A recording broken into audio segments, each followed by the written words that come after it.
उन्होंने पूछा गणेश जी फ्री कब रहते हैं? तो हमने कहा अब ये तुम्हारे ऊपर, हमको तो मालूम भी नहीं, हम तो अपॉइंटमेंट लिए भी नहीं उनसे, तो तुम्हें ज्यादा स्मरण हो। तो तीन तक आप शंकर जी की कथा करते हो, आपको नहीं मालूम कि गणेश जी कब फ्री रहते हैं? हमने कहा गणेश जी फ्री रहने का केवल एक समय होता है, एक टाइम होता है, एक पल होता है, एक घड़ी होती है कि गणेश जी महाराज हमारे घर में आ गए। गणेश जी की सबसे पहली जो आरती हो, उस आरती के समय पर अगर धूप बत्ती जलाई जाए या गोबरी को जलाकर उसमें गूगल छोड़ी जाए और गूगल छोड़ने के बाद गणेश जी का नाम ध्रुम वर्ण कह दिया जाए, तो गणेश जी को तुम्हारे घर की पूजा स्वीकार करना पड़ती है। बस वो समय हम जानते, हम तो बस उतना जानते हैं कि शिव महापुराण में लिखा और मुद्गल पुराण में लिखा, गणेश पुराण में लिखा, गणेश जी का एक नाम होता है ध्रुम वर्ण। क्या नाम है? ध्रुम वर्ण गणेश जी का एक नाम होता है। जब हम धूप जलाकर और धूप लगाने के बाद में गणेश जी की सबसे पहली आरती करने के पहले अगर हम सबसे पहली आरती गणेश जी की कर रहे हो, अपने घर में स्थापना कर रहे हो, बिठा रहे हो, और तुम चाहते हो कि गणेश जी मेरे घर में आके मेरी पूजा को स्वीकार करें और जो मांगू मेरा गणेश मुझे दे 10 दिन के अंदर, तो पहला नाम लेकर पुकार लेना ध्रुम वर्ण विनायक, बैठो, बस काम हो गया। वो फ्री होकर आता है, वो बैठता है अलमस्तता में। हमारे हिंदू धर्म में 2 तरह के गणेश जी का प्रमाण कहा जाता है, एक राइट सूंड के गणेश, एक लेफ्ट सूंड के गणेश। राइट सूंड का जो गणेश होता है वो घर में रखा जाता है, और लेफ्ट सूंड का जो गणेश होता है वो अपने ऑफिस में, व्यापार की जगह पर, दुकान में, धंधे में, पानी में, सर्विस में, नौकरी में लेफ्ट सूंड का गणेश रखा जाता है। जिसकी दुकान, व्यापार, व्यवसाय में अगर राइट सूंड का गणेश रखा जाता है तो लक्ष्मी आती है पर टिकती नहीं है। इसलिए घर में सीधी सूंड का गणेश और दुकान, व्यापार, व्यवसाय में, ऑफिस में उल्टी सूंड का, 2 गणेश। तो इसका मतलब ये थोड़ी ना कि तुम्हारे घर में गणेश जी बैठा तो तुम उठा के बदल लिया, यहां कहां दिया, यहां कहां दिया। अब रखे रहने। भागवत जी में लिखा है, शिव महापुराण में लिखा है, जग में रहो तो ऐसे रहो जैसे जल में कमल का फूल रहे। कीचड़ कमल के पुष्प पर नहीं लगना चाहिए।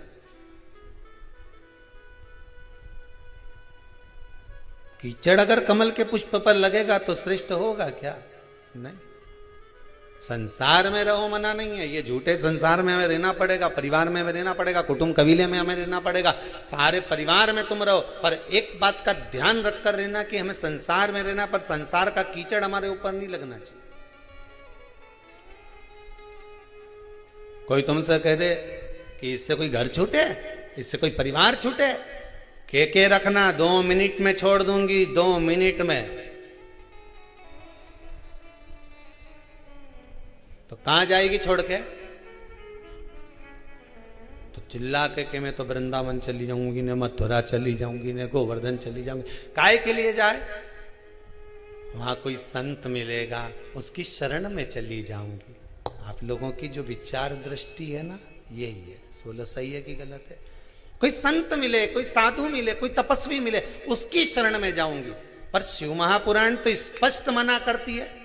शिव महापुराण की कथा कहती है, तुम संत के ढूंढने के लिए वृंदावन काय को जाओ, तुम संत को ढूंढने के लिए मथुरा काय को जाओ, तुम संत को ढूंढने के लिए हरिद्वार काय को जाओ, तुम संत को ढूंढने के लिए मां काशी काय को जाओ, तुम संत को ढूंढने के लिए सीओर काय को आओ। तुम तो अपने घर में कोई ऐसा संत पैदा कर दो कि दुनिया तुम्हें ढूंढती हुई आए। तुम काय को जा रहे हो किसी संत की शरण में? संत अपने घर में पैदा होना चाहिए।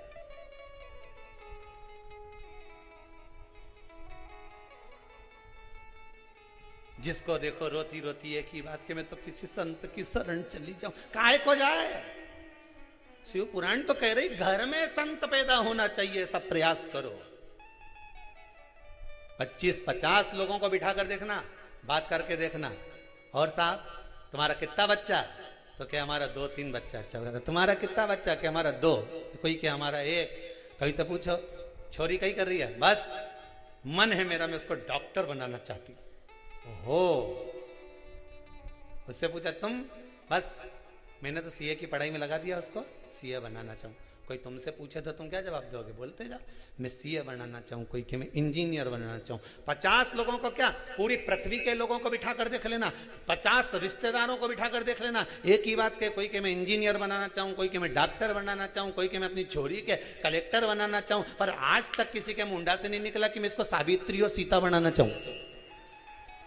आज तक निकला किसी के मुंह से कि इसको मैं सावित्री बनाऊंगी, इसको मैं सीता बनाऊंगी, न मेरे बेटे को प्रहलाद बनाऊंगी, न ध्रुव बनाऊंगी, न स्वामी विवेकानंद बनाऊंगी, न रामकृष्ण परमहंस बनाऊंगी, ने जगत गुरु शंकराचार्य बनाऊंगी। एक के मुंडा से नहीं निकला, जिसके मुंह से निकला डॉक्टर बनाऊंगी, ने इंजीनियर बनाऊंगी, ने मैं ये बनाऊंगी, ने फलाना बनाऊंगी, ने ढिमका बनाऊंगी, है सब के मुंडा से निकले मैं ये बनाऊं, पर एक के मुंह से नहीं निकले कि मैं स्वामी विवेकानंद बनाऊंगी, मैं रामकृष्ण परमहंस बनाऊंगी, मैं जगत गुरु शंकराचार्य जैसा बनाऊंगी, मैं अपनी बेटी को सावित्री बनाऊंगी, मैं अपनी बेटी को सीता जैसी बनाऊंगी कि कहीं पर भी रहे पर मन उसका अपने पति के चरणों में लगा रहे, ऐसा बनाने का मैं प्रयास करूंगी। पर मुंडा से निकले तब तो डॉक्टर बनाऊंगी।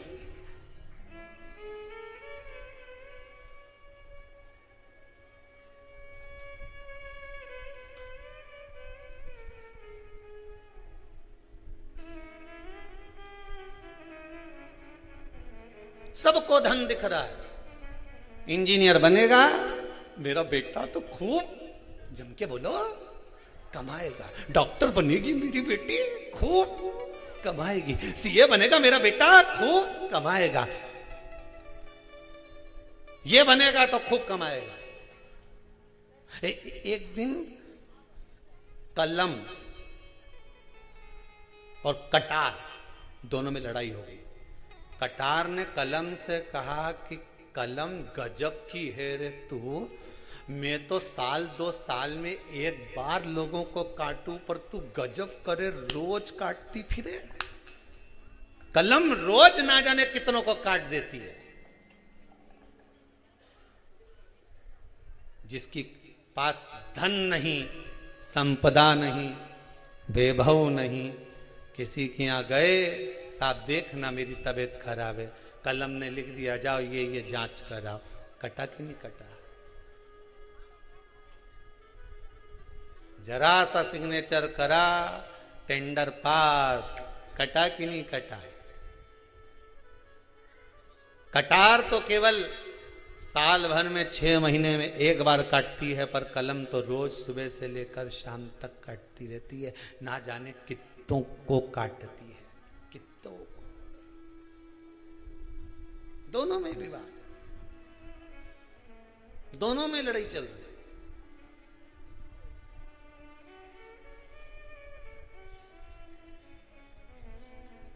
अपने बच्चों को स्वामी विवेकानंद बनाने का प्रयास तो करो। हम फिर निवेदन करेंगे बच्चों को डॉक्टर बनाओ, इंजीनियर बनाओ, सीए बनाओ, कलेक्टर बनाओ, एसपी बनाओ, डीएसपी बनाओ, तुम्हारी मर्जी, पड़े छोरा के मंत्री संतरी कलंतरी जो बनाना हो सब बनाओ, पर निवेदन है अपने बच्चों को सबसे पहले संस्कारवान बनाओ। बेटा डॉक्टर बन जाएगा, क्लिनिक छोड़ कर नहीं आएगा, ने डोकरी तड़प तड़प के मर जाएगी, पड़ोसी का बेटा उन संभालेगा।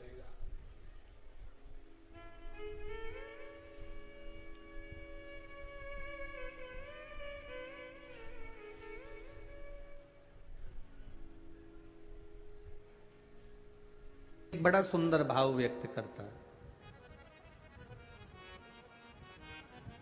हमने पहले भी कथा में कहा, रायपुर की कथा में भी कहा और भाटापारा में भी कहा था, विषम परिस्थिति में किसी के हाथ जोड़ने से अच्छा है, किसी के पास जाकर बैठकर रोने से अच्छा है, देवादिदेव महादेव के मंदिर में एक लोटा जल धीरे धीरे एक बेलपत्री समर्पित कर कर, बेलपत्री की जो डंडी है बस शिवलिंग पर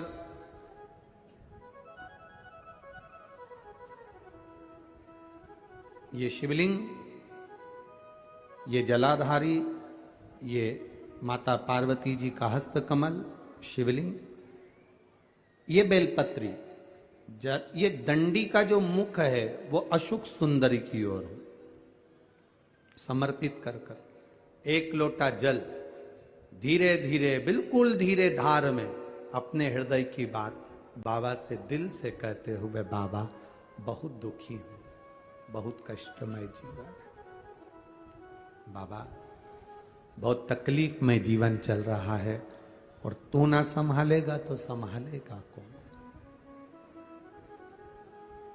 त्वमेव माता च पिता त्वमेव बंधुश्च सखा, सब कुछ तो तुमको मान लिया। जब से शिव महापुराण की कथा सुन रही हूं तब से मैंने किसी को नहीं, केवल आपको पिता माना है, आपको भाई माना है, आपको सखा माना है, आपको अपना माना, आपको दादा माना, आपको मैंने नाना माना। आप ही तो हैं जो संभाल सकते हैं। शिव बाबा से एक लोटा जल अगर समर्पित कर रहे हैं धीरे धीरे, कभी तुम्हारे चित्त में ऐसा आए कि मुझे बहुत टेंशन चल रहा है और मेरा जीवन ठीक नहीं चल रहा, हम कहेंगे, आज के जमाने में लोग हताश हो जाते हैं तो सोचते हैं कि सुसाइड कर लूं, मर जाऊं। हम उनसे इतना सा कहना चाहेंगे कि मरने का प्लान फिर बाद में कर लेना। हम तुमको मना नहीं करेंगे कि तुम मरने का प्लान मत बनाओ, तुम्हारा मन हो तुम बाद में प्लान बनाना। एक बार विचार कर लेना कि अभी नहीं मरूंगा, अभी मैंने कथा सुनी है और सुना है एक लोटे जल का महत्व क्या है। कर्जा हो गया ना चूक जाएगा, दुख आ गया ना कट जाएगा।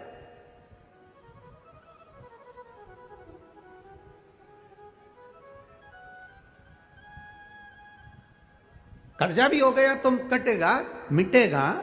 मरना उसका कोई एक प्लान नहीं है कि कर्जा तुम मर जाओगे तो कर्जा तुम्हारा चूक जाएगा। ना ना ना ना, कर्जा हो गया ना चुकाएगा बाबा।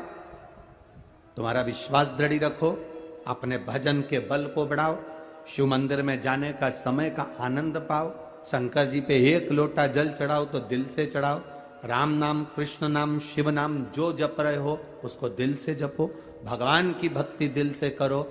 आया हुआ समय, आया हुआ दुख कटेगा, थोड़ा समय लगेगा, धीरे धीरे धीरे धीरे वो कट जाएगा।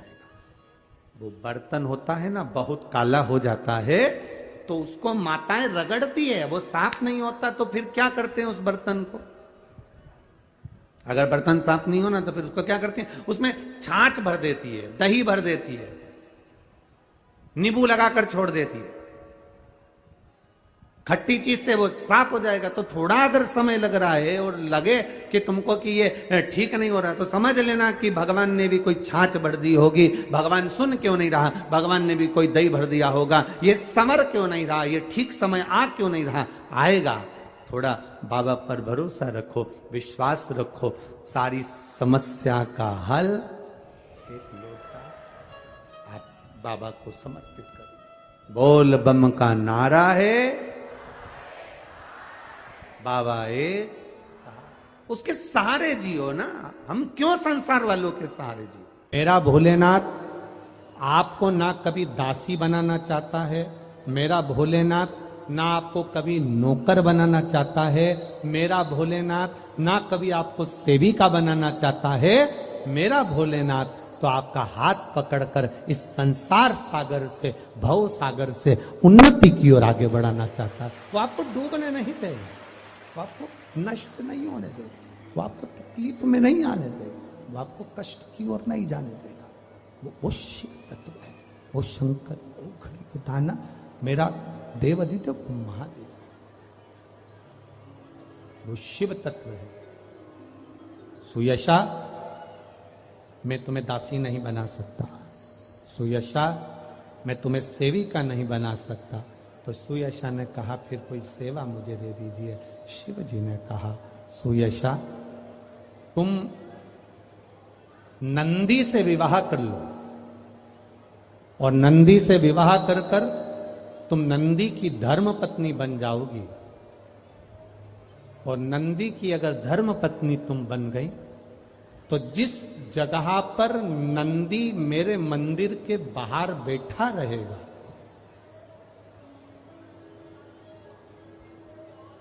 नंदी जिस जगह पर मेरे मंदिर के बाहर बैठा रहेगा सुयशा, उसके कर्णों में, कर्णों के करीब में तू स्वयं विराजमान रहेगी। सुयशा, जब कोई नारी, जब कोई पुरुष, जब कोई बच्चा, जब कोई बुजुर्ग, जब कोई भी संसार सागर में रहने वाला मानव मेरे मंदिर में आएगा और नंदी के कान में कुछ कहकर जाएगा, तब तू उसको सुनकर मां पार्वती से कहेगी। और पार्वती जब मेरे साथ प्रतिदिन प्रदोष काल में, प्रदोष के समय, शाम के समय भ्रमण पर जब पार्वती मेरे साथ जाएगी, तो पार्वती मैया जिसके सामने नंदी को रोक देगी, मैं उसके ऊपर कृपा करते हुआ चले जाऊंगा। ये हमारा भाव शिव महापुराण की कथा वर्णन कर रही, ये हमारा भाव भगवान देवाधिदेव महादेव का चरित्र वर्णन कर रहा, ये शिव तत्व वर्णन कर रहा। कितने लोग हैं जो भगवान नंदी के कानों में कुछ कहकर आते हैं? बोले हो कभी? सीधे बोल देते हो क्या जाकर? नंदी के कानों में कहने का भी एक तरीका है। आप लोगों को मालूम होगा वो तरीका? नहीं मालूम? बेलपत्री की जो डंडी रहती है ना, बीच का जो भाग है, ध्यान दिए ना जरा सा, ये बीच की जो डंडी है, फिर से देखिए, बेलपत्री के 2 पत्ते और उसके पास में जो बीच की जो डंडी का भाग है, दिख रहा है आप लोगों को? ये 2 डंडी, ये बीच की 2 पत्ती और उसके बीच में जो 2 डंडी का भाग होता है। जब हम देवाधिदेव महादेव से कोई बात कहने वाले होते हैं ना, कि बाबा बहुत दुखी हूं, बाबा बहुत तकलीफ चल रही है, बाबा मैंने कंपटीशन एग्जाम में परीक्षा दी है, बाबा मेरे जीवन में ये तकलीफ हो रही है, बाबा, तब इस बेलपत्री की जो ये डंडी होती है, इस उंगली से, इस अंगुष्ठ से इस डंडी को पकड़ा जाता है और बाबा के कर्ण में कहने से पहले ये हाथ को नंदी के ऊपर रखकर फिर हम बाबा के नंदी के कानों में कहते हैं और चलते समय इस बेलपत्र को अशोक सुंदरी की जगह पर चढ़ाकर वापिस सजाते हैं। देवाधिदेव महादेव को पार्वती की बात मानना ही पड़ती है और वो कहना ही पड़ता है। ये बेलपत्र की महत्व है। ये जितना फल एक बेलपत्र की पत्ती में, उतना की उतना फल हम आपसे फिर कहेंगे। कभी मौका मिल जाए जिंदगी में, कभी तुम्हारे जीवन में अगर मौका मिले और कहीं बेलपत्री का वृक्ष मिल जाए जिसकी छांव तुम्हारे ऊपर पड़ रही हो, तुम्हारे ऊपर अगर बेलपत्री की छांव पड़ रही हो, उसके नीचे बैठकर कभी मौका मिले, एक बेलपत्री का पत्ता मात्र रखकर आप शिव जी का नाम लेकर जल भी अगर समर्पित कर रहे हो ना, तो वो 12 ज्योतिर्लिंग को जल चढ़ाने के बराबर फल प्रदान कर। एक बेलपत्री का पत्ता, एक बेलपत्री का वृक्ष, एक बेलपत्री के वृक्ष की छांव हमारे जीवन को कृतार्थ कर देती है, धन्य कर देती है। कृतार्थ। एक पिता का काम है बेटी को अच्छी सीख दी। घर में थोड़ा थोड़ा विवाद चलता रहता है, कोई की बुद्धि कई बार धन का भी माना जाता है, कई बार सुंदरता का भी माना जाता है, कई बार विचारों का भी माना जाता है। लड़के को लगता है कि मैं कमा कर ला रहा हूं तो दिन भर घर में रहती है। कई बार लड़की को लगता है कि मैं कमा कर ला रही हूं, घर चला रही हूं। कई बार सुंदरता का भी माना जाता है कि मैं इतनी सुंदर हूं, तुम मेरे लायक नहीं। कई बार लड़का कह देता है तू मेरे लायक है।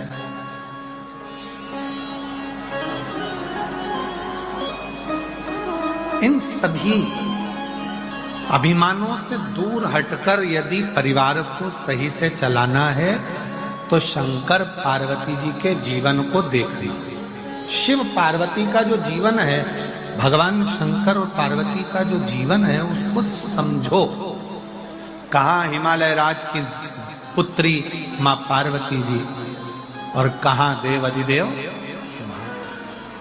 विचार करो, धन परिपूर्ण है, संपदा परिपूर्ण है, सुंदरता परिपूर्ण है, उसके बाद भी बाबा भोलेनाथ जी के साथ में परिवार को लेकर कैसे चलते हैं, ये शिव कथा बताती है, ये भगवान शंकर का चरित्र बताता है।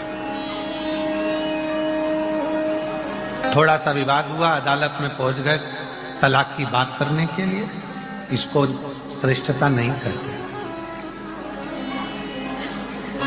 जितनी मेरी बेटियां बैठी हैं और जितने मेरे बेटे बैठे हैं, आपसे एक निवेदन है,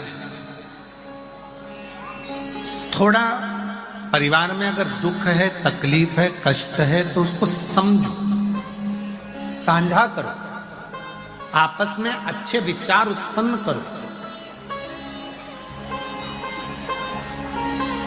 पर दौड़ दौड़ के बार बार अदालत का रास्ता ना जाए।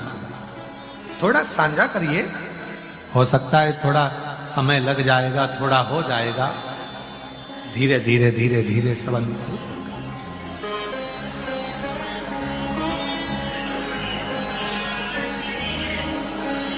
पर आज का समय ऐसा हो गया है, आज का समय ऐसा हो गया कि लोग एक अंश मात्र भी टेंशन अपने दिमाग में लेना ही नहीं चाहते। हम भी चाहते हैं कि तुमको टेंशन नहीं हो,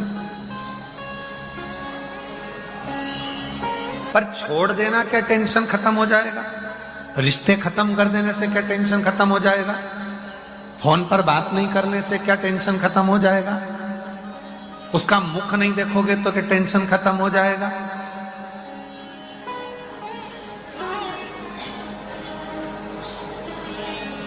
शिव महापुराण की कथा कितनी सुंदर बात कहती है, कितना भी झगड़ा हो जाए, कितनी भी लड़ाई हो जाए, कितना भी विवाद हो जाए, पर बात करना बंद बिल्कुल मत करो। खूब लड़ लो, झगड़ लो, तुम्हारी मर्जी पड़े तो आपस में कूटा कूटी भी कर लो, मना नहीं है, पर बात करना बंद नहीं करना।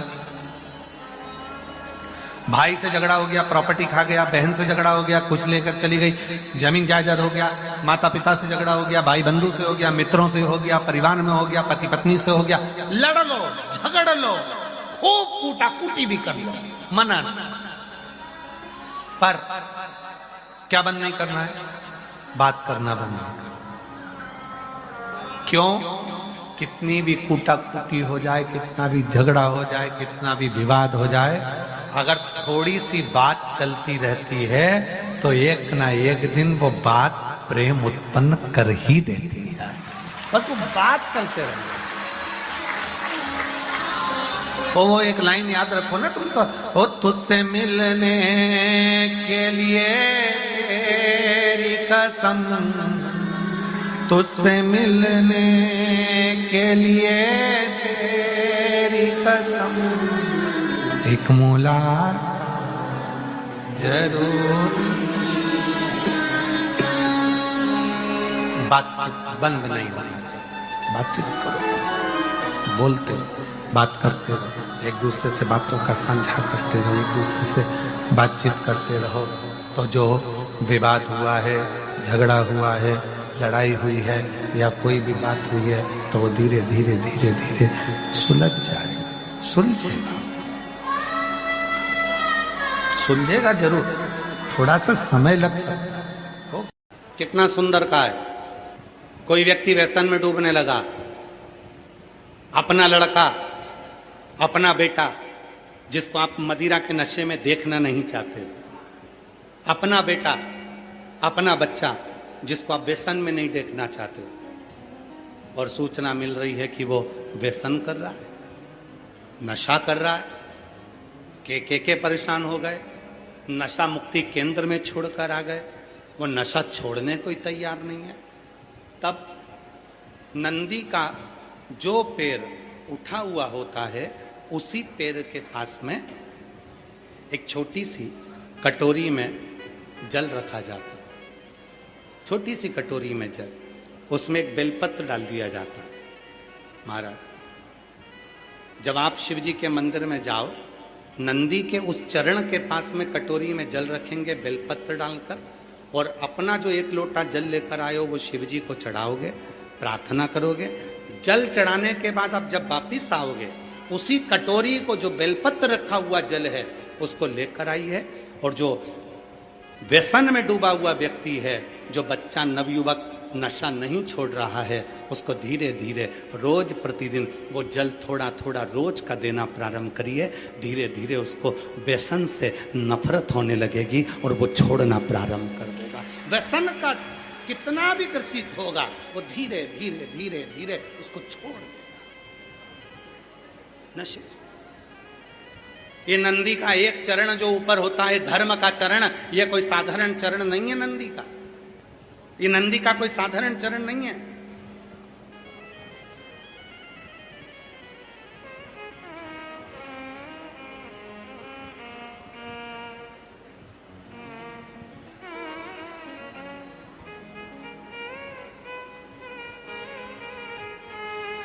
ये नंदी का जो चरण है, जिसका चरण ऊपर की हो रही है, साधारण चरण नहीं है। कहते हैं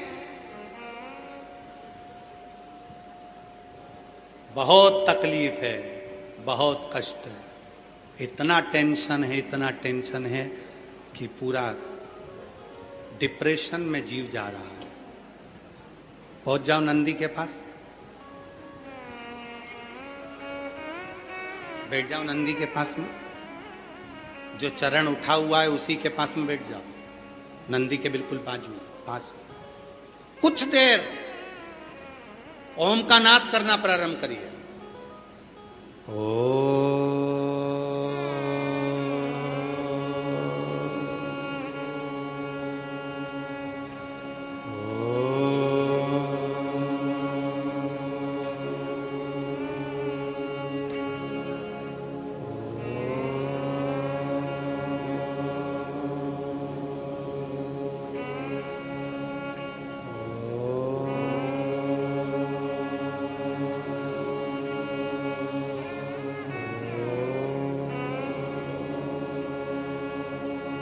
जब हम नंदी के चरण के पास में बैठकर ओम का नाद करते हैं, अभी अभी आप 2 क्षण के लिए, अगर आपके आमने सामने से कोई नहीं जा रहा हो तो आप बड़े प्रेम से, बहुत भाव के साथ अपना सीधा चरण थोड़ा सा खड़ा करिए, जितने जमीन पर बैठे हैं वो 2 क्षण के लिए बस कर देखिए। 2 क्षण के लिए सीधा चरण आगे करो और 5 बार ओम का नाद कर देखिए।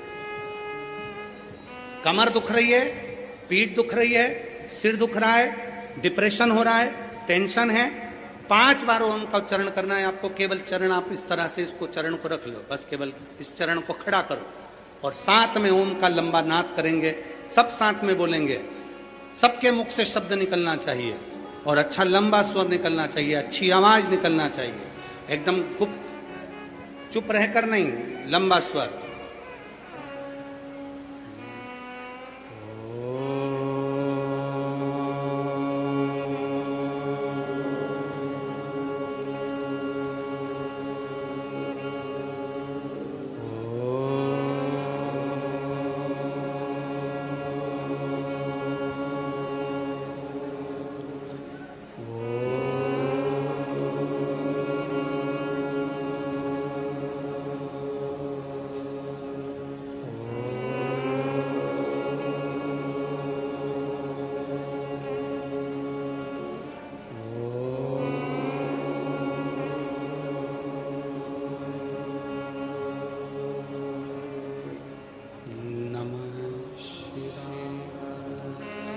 आराम से बैठिए, नेत्र खोलकर स्मरण करिए। आपके जीवन का जो सुख होगा, आपको ऐसा महसूस होगा कि मैं एकदम हल्की हो गई, मेरे भीतर से कुछ निकल गया, जो मेरे भीतर का कुछ दर्द था, तकलीफ थी, वो समाप्त हो गई। नंदी का चरण, नंदी का चरण, सीधा चरण। कितनी भी टेंशन है, आप जाओ बैठो, कुछ क्षण उस नंदी के पास। और अगर तुमको लगे कि मेरे घर में अशांति फैलती जा रही है, टेंशन ही टेंशन हो रहा है, जहां नंदी का सीधा चरण जो ऊपर है नंदी का चरण, उसके चरण की रज थोड़ी सी लेकर आइए, अपने घर के दरवाजे पर उसका हाथ फेरना प्रारंभ करो। धीरे धीरे धीरे धीरे शांति महसूस। नंदी और शिवलिंग के बीच में एक सोमसूत्र होता है, वो सूत्र बंधे होने से नंदी से करी गई प्रार्थना शिव क्षण भर में सुन देते हैं और हमारे दुखों को समाप्त कर